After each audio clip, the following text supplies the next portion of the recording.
Hello, Internet. I'm Jackie Fox. Welcome to class. We're going to be doing what I like to call Team Building 202, or 10, I'm sorry. We're doing Team Building 102, and today we're going to be testing some advanced teams. So this is someone from Silkus. They had until recently a pretty terrible phone.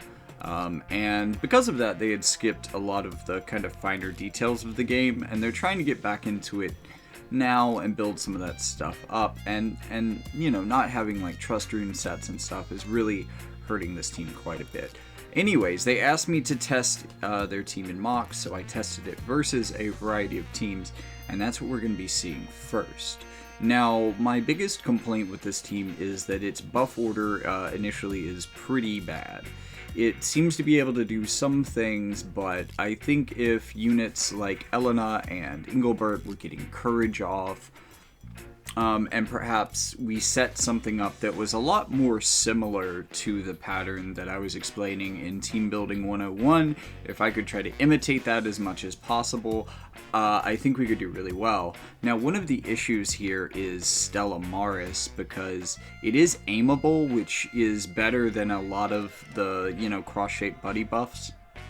However, it is known to be a buff that can really trip her up sometimes.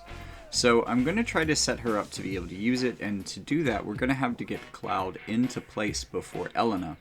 Naturally, Elena is a much faster unit than Cloud, typically speaking, so this is going to be rather difficult. We're also going to be moving Engelbert into the second position.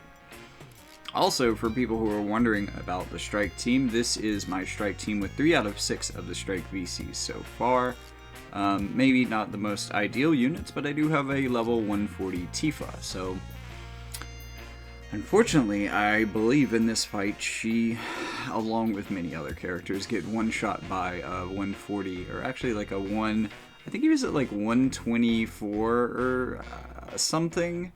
Not 140 yet, because Sven wasn't sure if they should keep pushing that level up to 140 for whatever reason, but they showed up to my class on Transcendence, and we talked about it, and yeah, we figured out what's going on.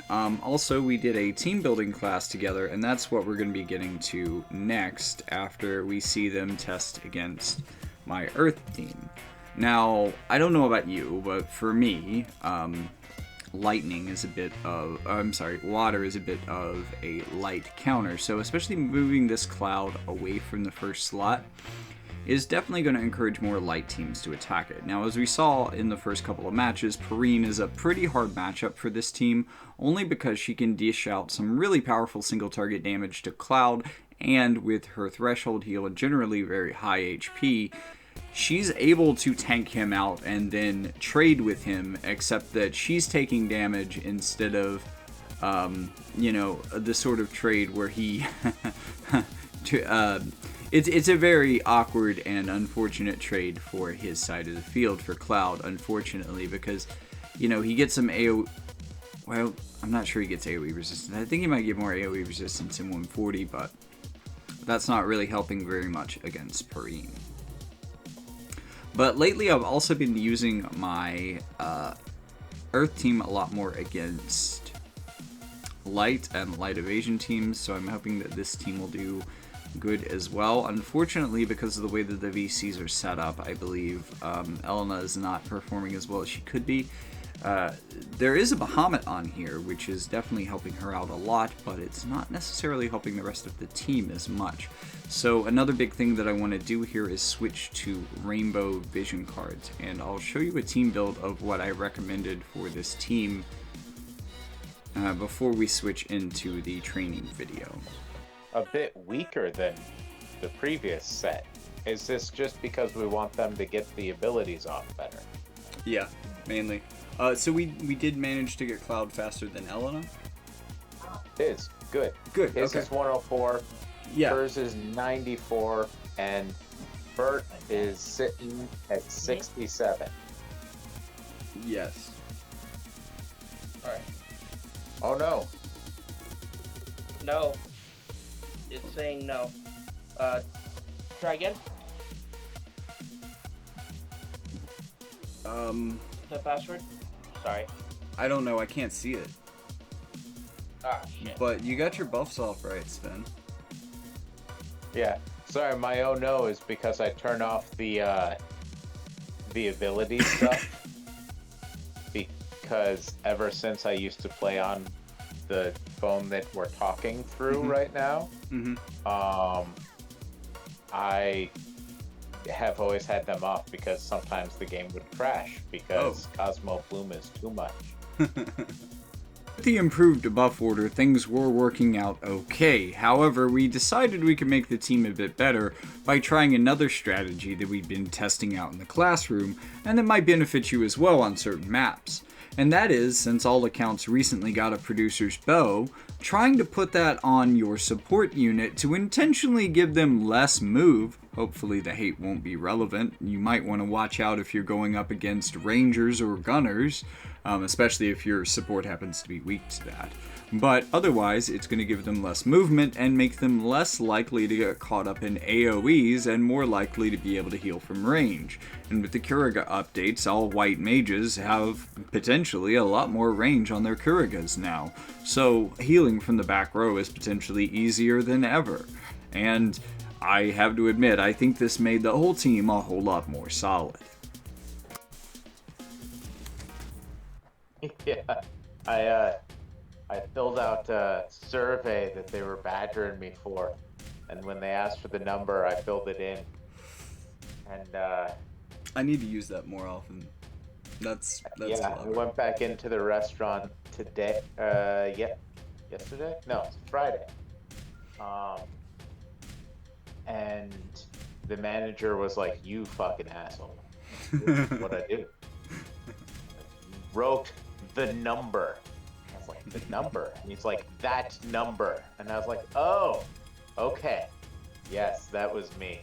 He's like, "And you're also the only person who regularly tells us that your favorite restaurant is Jack in the Box, and there are none of them around here."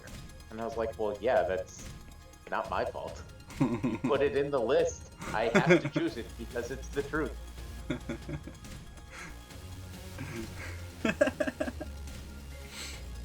But yeah, Okay. you get there's a local McDonald's right next to where I'm working these days that has like surveys that if you fill out the surveys, you get either a free medium fry or a free bakery item. So I completely broke the system because every time you get a free bakery item, it prints out a receipt for the free bakery item. So then you go on, you fill out the survey again, and you go back in and get a free bakery item. I was like, I'm surprised you guys don't have a worse homeless problem. Right? Like, Exactly.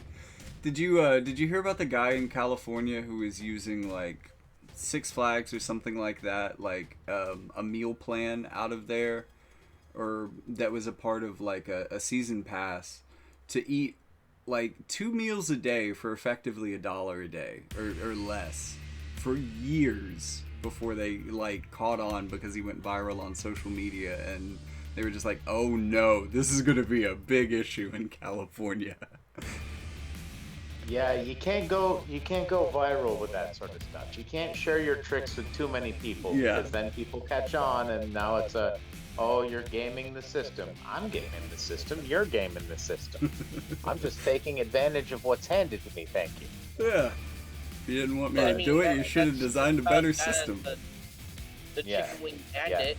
And he was, but the manager, I was like, you're probably going to kick me out because I'm getting so many free things. And he's like, nah, man, my service is up like 50% because you're doing all these. Take all the cinnamon rolls you want. That's the truth, though. And then I got the McDonald's app. Ooh, crap, I'm gonna die. Ooh, courage. Oh, you got courage, though. Nice. Come on, Una, do your thing. Well, oh, that she was did me, use it. There we go. It's paying off already. Yeah. And you got a punch in on Celeste. I told you that was going to come in handy. And a punch chain, actually. Yeah. But also, Perrine has 11,000 HP starting out. Ooh, that's the upgraded move for his 140. Yeah.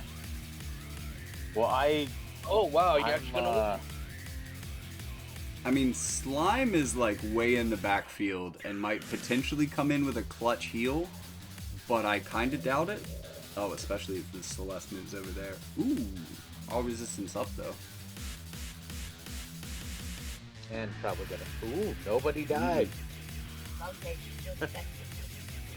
That's. I think Perrine's rare gonna for solve me. that problem, but come on, Slime, clutch heal. Yep, that one. No, just heal himself. Oh. Okay. Well, someone's gonna die, unfortunately. Yeah, I someone's think. getting healed. She might not have the AP to Vortex kick. Oh, it looks like she's Vortex kicking. Nope, Drain Zone. Oh, that's her operative shit. I don't see her use that. Why are you charging?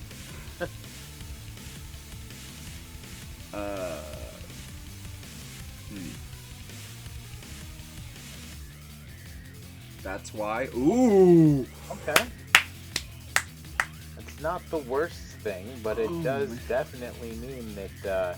I mean, I think he still has the hate, though, so they're going to ignore the other two, and that might give Yuna enough time to heal. Yes. Look at that prayer.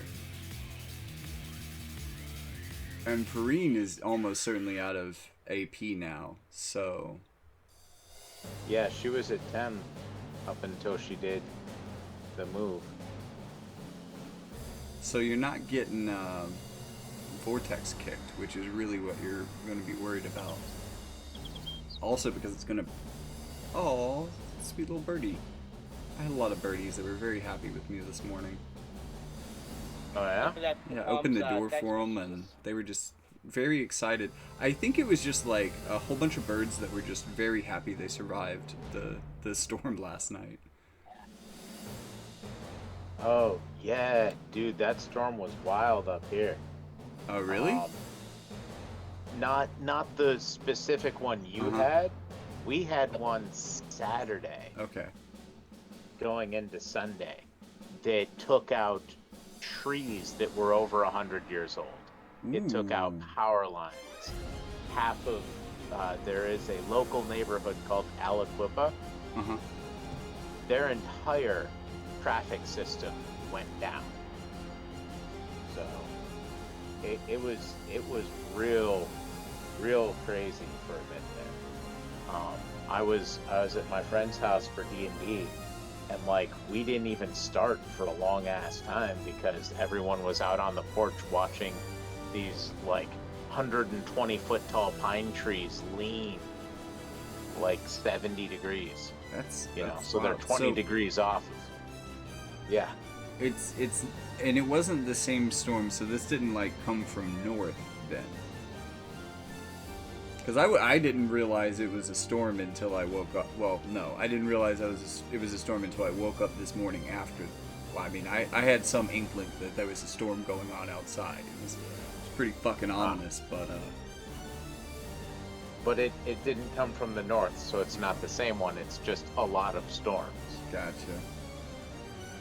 Yeah, they never seem to, like, make it quite up here. Like, the farthest that...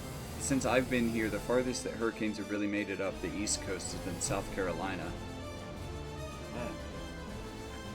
So those are some quick team building tips and ideas for you. Hopefully seeing me play around with it and seeing us play around with it in the classroom helps you kind of organically learn what we're doing so that you can do some of these tricks with your own team, but also so that you can decide which of these tricks are really helpful for your team. Anyways, I hope you picked up something here, and as always, I will see you in the next one.